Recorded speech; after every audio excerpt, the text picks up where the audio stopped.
In the reading corner today, I'm so pleased to be welcoming back Gill Lewis. And we're going to be talking mainly about Gill's book, A Street Dog Named Pup, which has recently gone into paperback.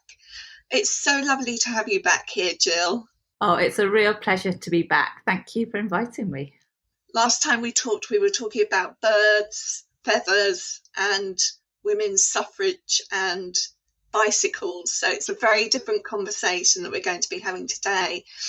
When I think about you, I often do think about birds, actually, because you've written about them so much. But it's not the first time that you've written about dogs either. You had a series called Puppy Academy, and I just wondered whether that was the beginning of, thinking about this book, this very important book, A Street Dog Named Pup. Oh, I really enjoyed writing the Puppy Academy books. They're for a slightly younger audience, and they're really looking at dogs that are learning to be working dogs. But I think that really stems from my interest in that partnership between man and dog, and that real sense of trust we've got, whether or not it's dogs, assistance dogs, or police dogs, or water rescue dogs, or mountain rescue dogs. I think it's fascinating how we've developed this really close bonds and a working attachment. So while it wasn't necessarily a stimulus for A Street Dog Named Pup, it just goes back onto my real deep interest in that bond. When I read A Street Dog Named Pup, I felt this was a book that you had poured your heart into. It just felt very, very personal. It really was. I think writing it, sometimes people speak about sort of heart song book that you pour your heart and soul into, and it really is. It's a book inspired, I suppose, by many of the dogs that I've met during my working life as a vet. Some of these dogs have been well treated, and sadly some haven't been, and I think I really wanted to use it as a vehicle to tell the story from the dog's point of view, how a dog sees a human when that bond of trust breaks down. And hopefully in doing so, to be able to let us see that world through dogs' eyes, to make it a better world for dogs. We ought to tell our listeners a little bit about this story, because it's a sad story. Tell us a little bit about the story from your point of view. So the story is about a pup who's named Pup. And it's a story how when he's taken from the boy that he loves, and he's abandoned in Dead Dog Alley. And there he's lost and frightened and alone. And he doesn't know where to turn. And out of the shadows comes another dog. And we find out there's a crew of dogs that have been abandoned on the streets who get together, who form their own pack. They look after each other. They help each other to survive. But throughout the story, there's this thread that Pup desperately wants to find his way back to the boy that he loves and the boy that loves him. And so it's a story really told throughout Pup's lifetime, about the challenges he faces, about the friendships he sees. Friendships not only sort of through canine friendships, but also human friendships as well. So while there is a lot of sort of, as you say, sadness in the tale, I hope there's a lot of hope there as well, and that sort of that hope and trust between us and dogs. I was interested in this idea of a pack of street dogs. Do such things exist in this country? I don't think it's so much documented in this country, but in other countries where there are far more dogs on the streets, they do group in packs. And there have been some very interesting videos where you've seen one dog get perhaps knocked over in the street and another dog goes and actually helps it to the side. They are looking out for the pack. And this is told from Pup's point of view. So I've had to imagine what it's like to be a dog. I'm not a dog, so I can't truly represent that world. But I think dogs they're pack animals.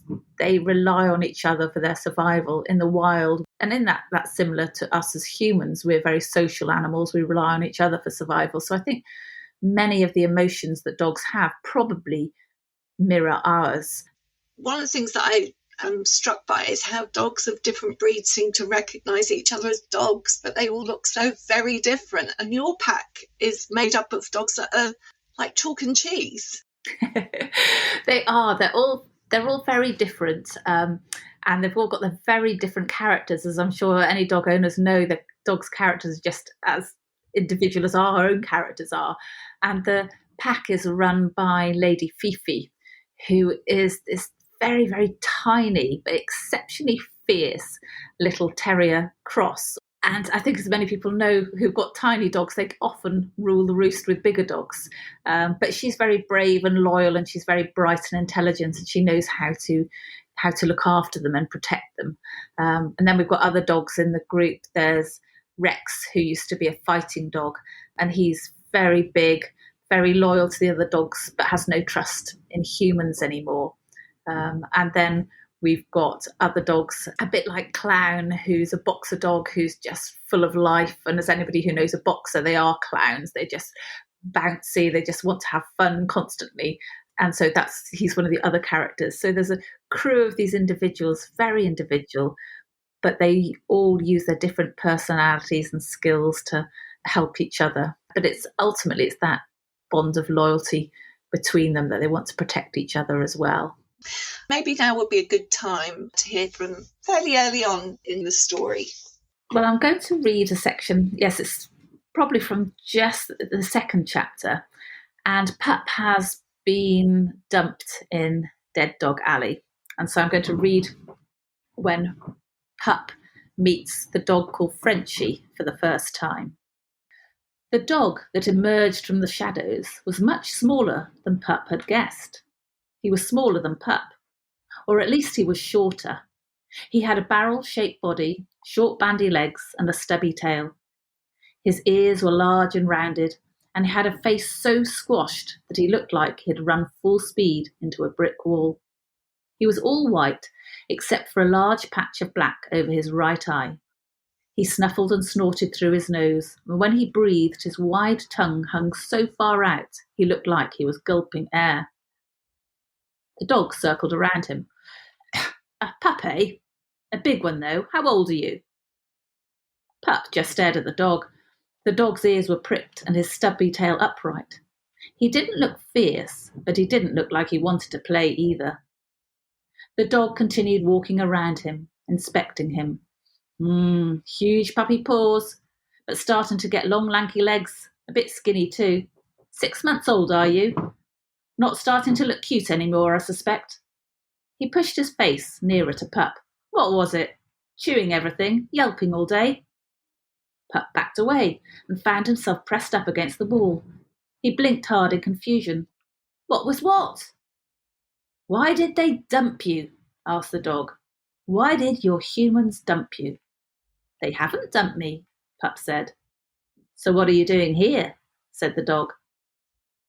Pup glanced back up the street, hoping to see the headlights of the big man's car. The big man forgot to pick me up. The dog tipped his head on the side. Forgot? Yes, whimpered Pup, but now he wasn't so sure. His thoughts felt all tangled up, and he kept thinking about his boy still in bed where he should be now. He'll come back. The dog sat down and attempted to scratch his ear with his back foot, but he couldn't quite reach. So he rubbed his ear on the corner of the wall instead. That's what they all say, but we all get dumped here sooner or later. That's why it's called Dead Dog Alley. Pup whined and tucked his tail between his legs. What's your name? Said the dog. I'm Pup, said Pup. I know you're a pup, said the dog. I can see that. What's your name? What's the first name you were given? It's just Pup, said Pup again. That's my name. Well, that's a daft name for a pup like you, if you ask me, said the dog. You won't be a pup forever, and you're going to be huge. He peered a little closer. I reckon you're a barker. Did he bark much? Sometimes, said Pup. Only when they left me, but they always heard me, because if I kept barking, they came back in the end. Expect your barking brought the neighbours round too, said the dog. How did you know? Said Pup. And, said the dog, I'm guessing you think you're an excellent guard dog. Every day, the same person would arrive at the house, Shove paper and packages through a hole in the front door, then go away. Pup curled his lips to show his line of pointy teeth. That's right. Every time they came, I barked and barked at them, and they never dared come in. I scared them off each time. They just left the packages and went. And he ripped at the packages and pieces of paper. I ripped them to shreds, Pup said proudly. The dog sighed. Your humans dumped you, Pup. You might as well hear it from me. Humans don't like chewers or barkers. They don't want you anymore. My boy wants me, said Pup. My boy will find me. The dog licked at a red sore on his left front paw. So, there's a boy, is there? How old? Pup felt the worry chew at him again. I don't know. How big is he? Said the dog. He came up to the big man's shoulders, said Pup. The dog sighed and shook his head. Well, I reckon he's about 10 human years, old enough to miss you. And that's hard. What's hard? Said Pup. Even if your boy wants to find you, he won't even know where to look. How sad is that? Oh, but it gives us a story. It gives us a story. It gives us a reason for Pup to want to desperately find his boy. Yeah. I want to talk a little bit about some of the issues that these dogs have. They're woven in very subtly, but if we're looking closely, we find that you are tackling just about every issue around human relationships with dogs and how we have used them to our own ends in one way or another. So we've got a fighter dog. So clearly this is introducing us to some of the issues around breeding dogs to be aggressive. Yes. I think certainly the fighting dog element is brought in there, which is a very underground, illegal happening in this country. And as a vet, when you see animals that haven't been treated well, there are often two reasons. The most common reason is ignorance, people not realising that an animal is suffering. And the other reason is just malicious, nasty cruelty, which is much less common. But when it comes to fighting dogs, this is just malicious cruelty to allow another dog to attack another dog for money, basically. It's just unkind and unfair. And I wanted to bring that into the story to show that it isn't the dog's fault, it's the human's fault for doing this. So that was and that comes a bit further on in the story when Pup is challenged by this. So yes, that was one issue that I did want to tackle. You also bring up the issue of how dogs have been bred for their looks, for things that we think are cute, for instance. Absolutely, and this is a really important issue to me because the short-nosed breeds are bred because as humans they do appeal to us instinctively. It goes into that very sort of deep emotional being that they look like small children, the shorter noses, the very big eyes. It's sort of infantilized the sort of our view of dogs, and many of these breeds are indeed, their personalities are very sweet and very lovely. But there comes a really big price with this, because when the face is shortened, when the bone structure is shortened in the face, the soft tissues inside the throat and the mouth aren't shortened. So these dogs have an excessive amount of soft tissue. So they find it very difficult to breathe through their nose, through their mouths. They find it very difficult to swallow. And we're finding dog food companies that are now changing the shape of the dog's kibble so that these dogs don't choke when they eat. And the British Veterinary Association are saying, please do not use these dogs in advertising because it encourages, it normalises these dogs. And I think as authors, illustrators, and in the publishing world, we should be thinking about when we use these dogs in children's books, are we giving this what appears to be a lovely, cute face? Are we normalising actually a lot of suffering that's going on behind the dogs? And I personally would like to see a change away from it. It puts us in mind of that other classic book, which was Black Beauty, and that was written specifically to raise people's awareness of the treatment of horses, and it had a huge impact on how people viewed those animals. Were you consciously trying to do that through writing this book as well? Stories are incredibly powerful. When we allow somebody to walk in somebody else's shoes in a story, we can see the world in another way. And if we use that for animals, if we see the world in a different way, whether it's a horse or a dog or a bird or wild animal, then it gives us an insight into that world, and we can hopefully make changes and make that world a better place for that animal. Let's come to the story, because one of the things that fascinated me was this mythology, this dog mythology that you'd created with the original dog. It's almost like it's the Garden of Eden. It's an origin story. When did that come into, your thinking about this book? Well, I think the sort of mythology, the origin story, was when I was trying to work out what the story was about. And it was really about this bond that we've got between us and dogs. And as we all know, that dogs evolved from wolves.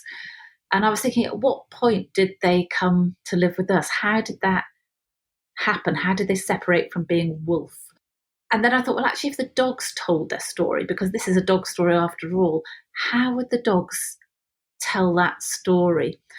And in my mind, I thought of a time perhaps back when, the world was a land of ice and fire and there was very little to hunt. Maybe that's when dogs and man came together. That man was the inventor, and he had the fire, and the dogs could help hunt for the meat. And at that point, when some of the wolves slip back to the forests again, when the sort of game returns to the lands, but some of these dogs stayed with man. And I wanted to show how it was a real partnership and a bond of faith and trust between them. And one of the things that really grabbed me at that point was how in your origin story, man and dog lived year for year. So they grew old together. And that one of the conditions of the first dog staying with man was that it would only have 1 year to every 7 years of the human. And I just went, oh my gosh, this is terrible. That's right. I was thinking, actually, perhaps wolves could share the same language as men and have the same lifespan as men. And then it's the great sky wolf doesn't want Sirius, the first dog, to live with man. So he says, if you don't go and live with wolves again, I will take away your language. So he takes away the language. But of course, humans and dogs, we understand each other without the need for words. Then he says, well, if you don't go back to live with the wolves again, I will cut short your life, so you shall live 7 years to his 1.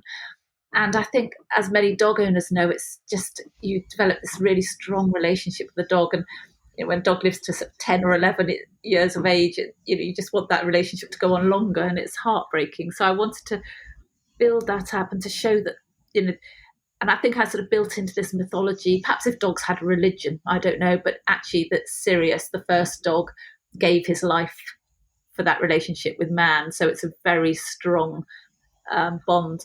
And what I wanted to show through the story is how each dog has a different interpretation of that story. So many take it as that first story.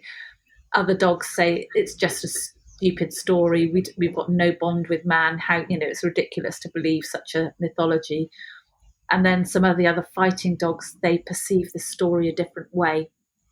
And they see that man has dominion over dogs, whereas the other dogs see it as a bond. So, and I think we all do that with all different mythologies, with different religions. We all have different interpretations.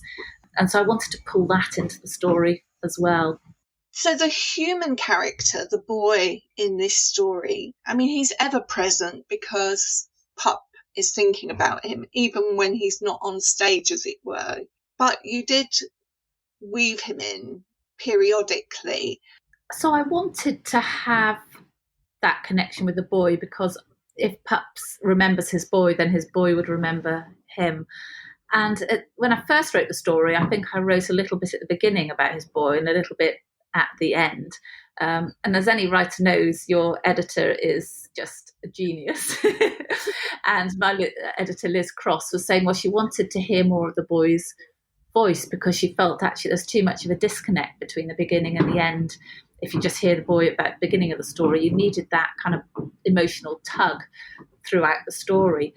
And so I weave the boy through in about 7 sections. They're only about a page or two long, but it's just what the boy's doing. And we see the boy thinking about his dog as well. And I'm sure, any child who's had a pet, you're wondering if it's been taken away for you or whatever. You're wondering, what's happened to it.